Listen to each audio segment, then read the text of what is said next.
ఏ ప్రభుత్వాన్ని కోరుకుంటాం. టీఆర్ఎస్ ఉన్నప్పుడు టీఆర్ఎస్ని కూడా కోరుకున్నాం, ఇప్పుడు కాంగ్రెస్ ఉన్నప్పుడు కాంగ్రెస్ని కూడా కోరుకుంటాం.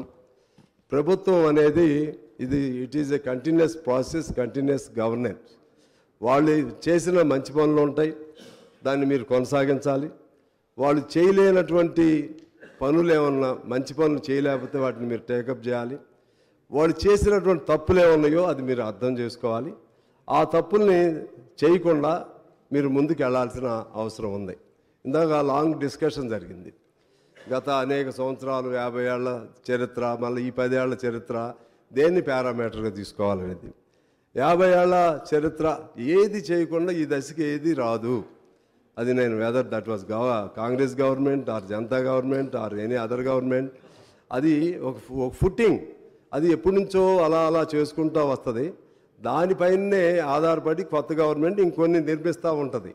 మొత్తం మేమే చేసామని చెప్పి 10 ఏళ్లలో టీఆర్ఎస్ వారు చెప్పినా, లేకపోతే కాంగ్రెస్ వాళ్ళు ఏమీ చేయలేదని చెప్పినా, లేకపోతే టీఆర్ఎస్ వాళ్ళు అసలు ఏం చేయలేదని కాంగ్రెస్ వారు చెప్పినా, ఇది అన్రీజనబుల్గా ఉంటుందని నేను భావిస్తూ, ఇప్పుడు చేయాల్సిందేంటి?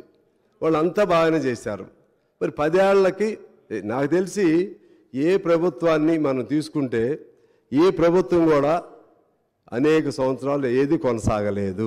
ఎంత మంచి ప్రభుత్వం అయినా మీరు తీసుకోండి. ఎన్టీ రామారావు గారి ప్రభుత్వం కొనసాగలేదు, కాంగ్రెస్ పార్టీ ప్రభుత్వం కొనసాగలేదు, ఈవెన్ మా కమ్యూనిస్టుల ప్రభుత్వం ఉన్నటువంటి పశ్చిమ బెంగాల్లో కొనసాగలేదు. మీరు ఏ స్టేట్ అయినా, you take any state, no party continued for several years, 1 or 2 terms or 3 terms, if not 4 terms. ఎవరైనా సరే ఏదో సందర్భంలో ప్రజల దానిపైన యాంటీ ఇన్కంబెన్సీ వస్తుంది, లేకపోతే ప్రజల అంబిషన్స్ పూర్తి కాలేదనే భావంతో వస్తుంది, ఓడిస్తారు. కాబట్టి ఓడిపోవటం అనేది ప్రజాస్వామ్య ప్రక్రియలో అది కూడా దాన్ని స్పోర్టివ్గా మనం తీసుకోవాలి.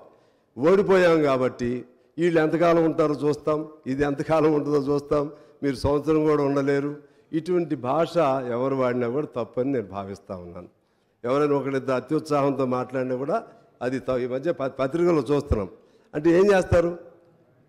ఒక సంవత్సరం కూడా ఉండదని అంటే అర్థం ఏంటి? అంటే కొనుగోలు మొదలు పెడతామా ఎమ్మెల్యేని? ఎవరినైనా మళ్ళా అటో ఇటో బేరసారాలు మొదలు పెడతామా? అది ప్రజాస్వామ్యానికి కొన్ని తీసుకురాదు. అటువంటి పదాలు వాడకూడదు. ఎందువల్లంటే మహామౌలికే ఓటమి తప్పలేదు. చంద్రబాబు గారు ఓడిపోయారు, ఇప్పుడు మన కేసీఆర్ గారు ఓడిపోయారు. వీళ్ళు కూడా బాగా చేస్తూ ఉంటారు, లేకపోతే ప్రజలు ultimate judgements are the people.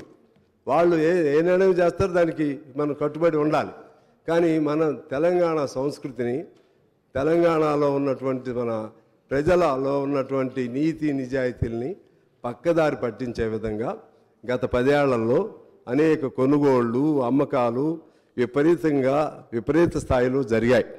రాజకీయ నాయకులు, ఎమ్మెల్యేలని మనం చూస్తే ఎంతమందిని కొన్నారో, ఎంతమంది అమ్ముడుపోయారో, నిజంగా వాళ్ళకి చిత్తశుద్ధితో పలానా పార్టీ బాగా ఉంటుంది, మేము అందులో చేరుతున్నాం అన్నా కూడా యాంటీ డిఫెక్షన్ లా ఉంటుంది. ఆ యాంటీ డిఫెక్షన్ లాను కూడా దాన్ని కవర్ చేసుకుంటూ ఎంతమంది అమ్ముడుపోయారో మనం చూసాం. అమ్ముడుపోయినటువంటి ఒక్కళ్ళు కూడా ఈసారి తిరిగి అసెంబ్లీలోకి రాలేదు. అంటే ప్రజలు అమాయకంగా లేరు, ప్రజలు తేలిగ్గా లేరు. నిన్నగా మనం జరిగినటువంటి మా ఎన్నికల్లో చూసాం. నిన్నగా వ్యక్తులను కొనేస్తున్నారు, సర్పంచులను కొంటున్నారు, ఎంపీటీసీలను కొంటున్నారు.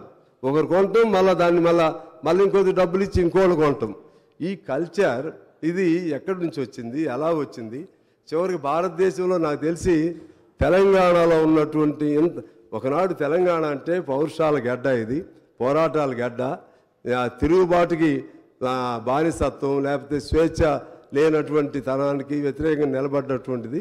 దీనిలో అటువంటి కల్చర్ని ఎవరు కూడా డెవలప్ చేయకూడదు అనేది నేను కోరుతా ఉన్నాను. ఎందుకు ఆ సందర్భం ఎందుకు చెప్తున్నానంటే, జరిగిన తప్పులు జరిగినాయి, ఇక నుంచి జరగొద్దు. మీకు ఉదాహరణ చెప్తాను. 2011లో లెఫ్ట్ LDF కేరళలో ఓడిపోయింది. ఎంత తేడాతో ఓడిపోయింది? 0.09 ఓట్ల తేడాతో. ఎన్ని స్థానాలు తేడాతో ఓడిపోయింది? కేవలం నలుగురే అప్పుడు UDFకి ఎక్కువ ఉన్నారు అక్కడ. కానీ LDF ఒక స్టేట్మెంట్ ఇచ్చింది, మీరు నిశ్చింతగా పరిపాలన చేసుకోండి, మీ ఎటువంటి అస్థిరత కల్పించం, మీ ప్రభుత్వానికి ఎటువంటి ఇబ్బందులు కల్పించం అని స్టేట్మెంట్ అంటే కమ్యూనిస్టుల నాయకత్వంలో ఉన్న ఎల్డీఎఫ్ ప్రకటన చేసింది. 5 ఏళ్ళు కూడా సహకరించింది. ఆ పద్ధతుల్లో మనం ఒకరికొకరు సహకరించుకుని ముందుకు వెళ్ళవలసినటువంటి అవసరం ఉందని నేను మనవి చేస్తా ఉన్నాను.